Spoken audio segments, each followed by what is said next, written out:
the emergence of these AI tools is really going to revolutionize how politics is done, not just in Africa, all over the world. We already see signs of it.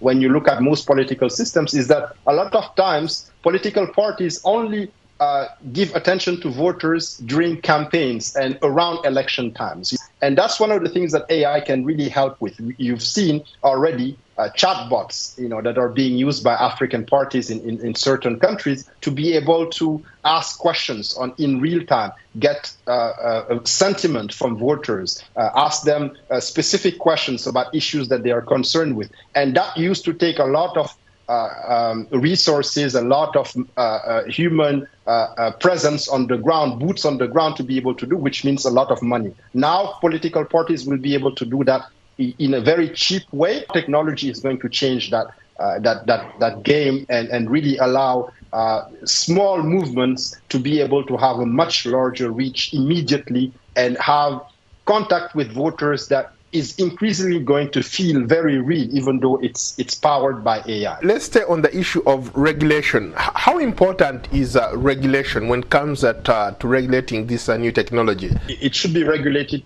in the same way that drugs and food are regulated, right? You wouldn't imagine an environment where your country would just let any drugs come in without really ensuring that they actually perform according to the claims of the makers, and that they don't cause more harm than good. So it's going to be a similar situation where we cannot we cannot prevent the use of these tools, but we'll have to make sure that our governments and our regulators are equipped to be able to rein them in and put some boundaries when it comes to the use of personal information, when it comes to slandering, for instance, and spreading false information on individuals. These are some of the issues that we will have to contend with very soon, and it's going to be important for our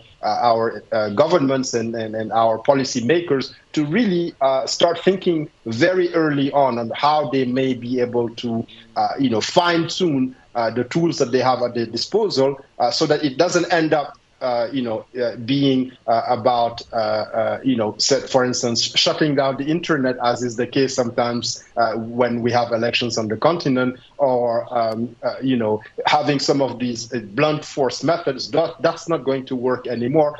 It's not going to be about censorship. It's going to be about finding much more fine-grained ways to punish those who misuse them. How about for those people who say that maybe slow down on regulation, let these technologies develop, and then once they are developed and they are in use, then people can regulate them? What do you say to them? We cannot afford that. We live on a continent which, for better or worse, is very diverse, and in certain areas, the spread of misinformation can quickly spiral into ethnic conflict, into all types of conflict, right? I don't need to name examples or name countries. I think that you know very well what I'm alluding to. So these are very specific situations where we cannot afford to run the natural experiment and then come back later. We've seen what that has led to in West Africa, even in the Central Africa region, with civil wars and genocides and other situations like that, that all started from being able to use even tools that were not, as advanced, just radio. And so imagine now the impact that having the ability to make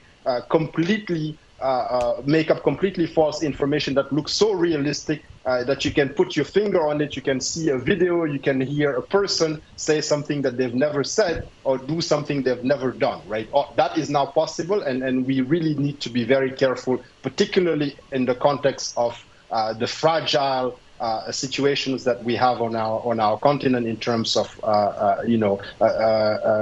making sure that this is not used to spread conflict and be able to degenerate into armed conflict or other situations. Thank you so much for your time. Thank you very much, Paul. It's been a pleasure. Thank you.